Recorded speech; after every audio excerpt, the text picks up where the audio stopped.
Hickok 45 here. I'm John Wayne today. Hope you're ready for it. Yeah. John Wayne for sure. Woo! Little shower time there. Let's hit another 2-liter. John Wayne and his lever guns. Let's put one on the gong, maybe two. Boy, that rang it. So did that. Any more rounds? There's one. Let's shoot something up close like that bowling pin. Took it off there, didn't it?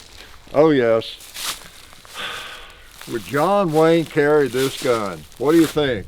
He likes lever guns. He liked lever guns, let's put it that way. Well, I don't know if John Wayne would carry this thing. What do you think? I do think possibly Marion Morrison would.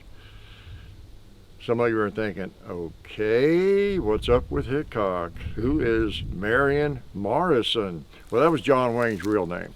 So there was a real human being there, and maybe out hunting in the woods, I think he was a hunter, he might have carried something like this if it had been available.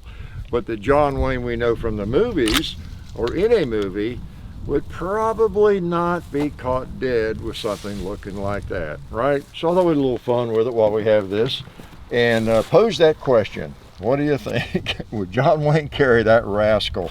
This is the Stealth Hunter, the Smith & Wesson 1854 Stealth Hunter. You saw the basic model here a few months ago, I hope. If not, guess what? You can still see it on YouTube. This is the Stealth Hunter version of the 1854, and it is so tactical. Is it not? Is that cool or what? Well, some of you are gagging right about now. If you're a lever gun aficionado, and you're probably over 30 or 40 or 50 or 60, you might be throwing up.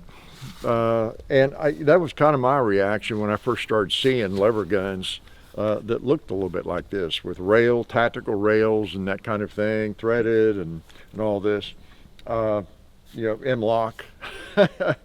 I don't know who would buy that. This was several years back. I'd see these at the NRA meeting or SHOT Show, but I don't know.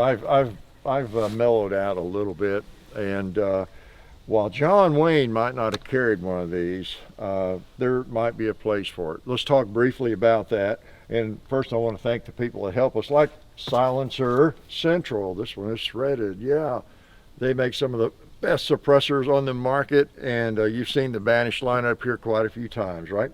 You'll probably see one on this here sometime within a week or so. Then, of course, Davidson's Gallery of Guns, where you get a guaranteed lifetime replacement on your firearms. So check them out at Gallery of Guns. And then the SONORAN Desert Institute, great distance learning opportunity in firearms technology, drone technology, gunsmithing. Get yourself on the road to becoming more educated right from a distance.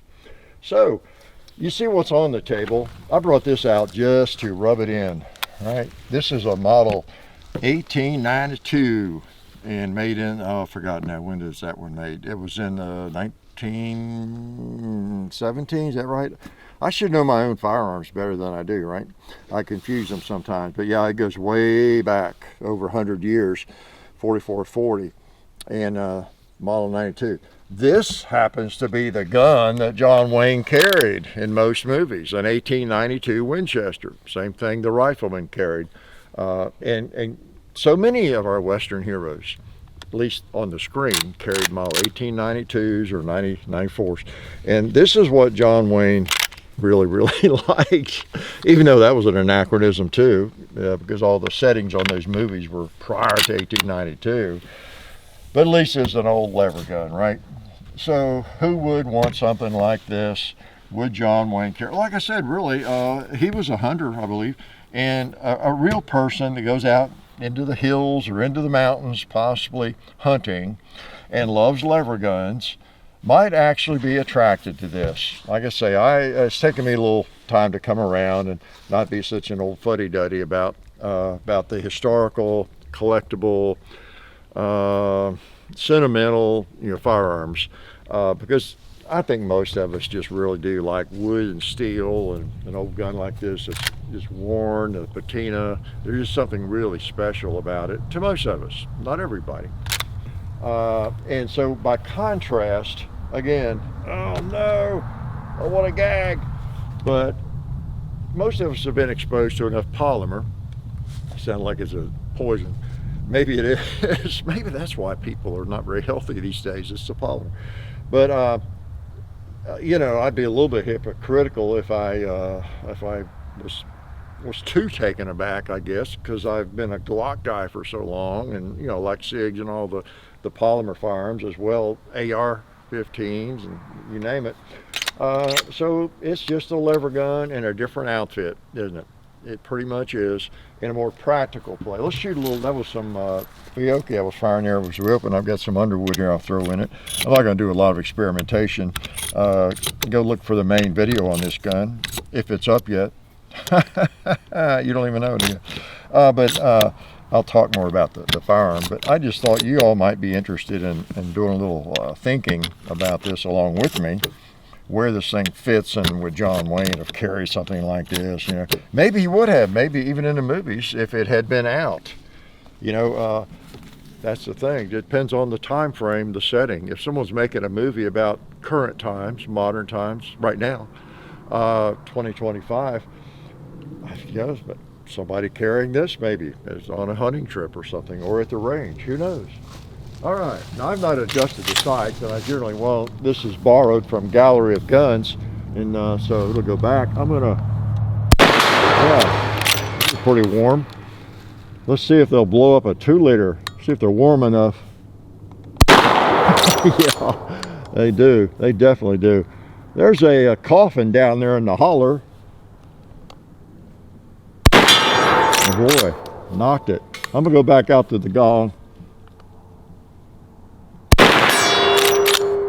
Is it empty? No, it's not. Might as well be. Oh, I've got one more. If I'm going to miss, it might as well be. I got the propane tank. Took him down. Took 2 shots. Of course, they went through it. I had a point there. It came to my mind, and it didn't stay long. Well, it's got the large loop, like John Wayne, the rifleman, liked, all that. I don't like it. But again, the point is, everybody, before I make that profound point, I want to thank Alabama Holster, great little Kydex concealment holster maker. And I've got 2 or 3 of them on me right now. I've got the flapjack, I've got the pocket holster, and the phone holster. Appreciate their support. Great little holsters. The point here is, no, John, you wouldn't see this in a John Wayne movie, of course, or any of the Westerns, the period correct, Westerns. You're not going to see that. But there is a place for this kind of firearm, and you might never have thought you'd hear me say that, because it doesn't have the aesthetics, the beauty, the character of that 92 or lots of my other lever guns. But it might be the gateway drug. It might be what brings some people who are not necessarily all that familiar, never owned a lever gun, nobody in their family has, but when they see something like this, and there's other companies that make them. This is not a cheap firearm. This is the Smith & Wesson 1854, stealth hunter specifically, but they're not cheap. And but I mean, no guns are anymore, right? But help me out. I think Henry makes something like this, a lever gun with rails and crazy rails on it. Rossi maybe, and there's probably others. And because I have seen them at various shows. And maybe that's what brings some people into this action that kind of like a lever action, but they're not as interested in history and historical aspects of a lever gun, at least yet. That comes a little bit later when you get a little older, I think. Hopefully not as old as I am. Hopefully you don't have to be ancient in order to develop some appreciation for history. But yeah, if it's something that is attractive to people, they want a lever gun, hey, go for it. Because lever guns are really cool. They're like a revolver where you work the thing yourself, and it's kind of like a manual transmission car or something. It's just interesting and fun. And they work well. A lot of flexibility with ammo. You're not relying on springs to feed the ammo as much. The power of the ammo.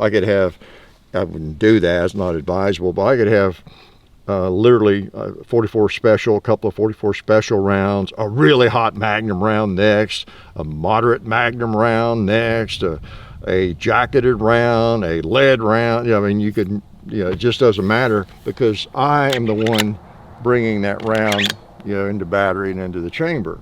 Okay. Again, that would not be advisable, but just to make the point.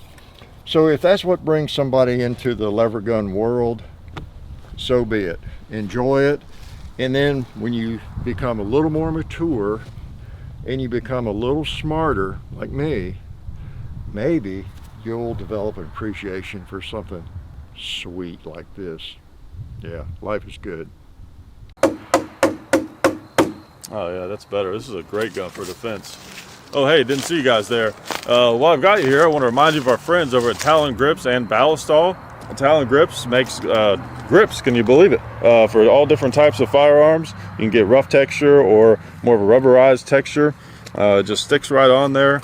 Really affordable, really cool option to improve the grip for your handguns or rifles. So please check them out at talongungrips.com. You'll be glad you did. And also Ballistol. Dad has been using Ballistol for many years. It's a cleaner and a lubricant, and it's non-toxic. It works really great, and we're happy to have them on board since it's been a part of our shooting endeavor for a very long time. So go to ballistol.com, talongungrips.com, and also while you're out there, I'm juggling all these things here. Also, while you're on the internet, please do check out our other social media like Hickok45 on Facebook. There's also Hickok45 on Twitter, The Real Hickok45 on Instagram. There's a John_Hickok45 on Instagram where I do some things. There's Hickok45.com. You can find us also on Gunstreamer. So check out all that stuff and then watch more videos.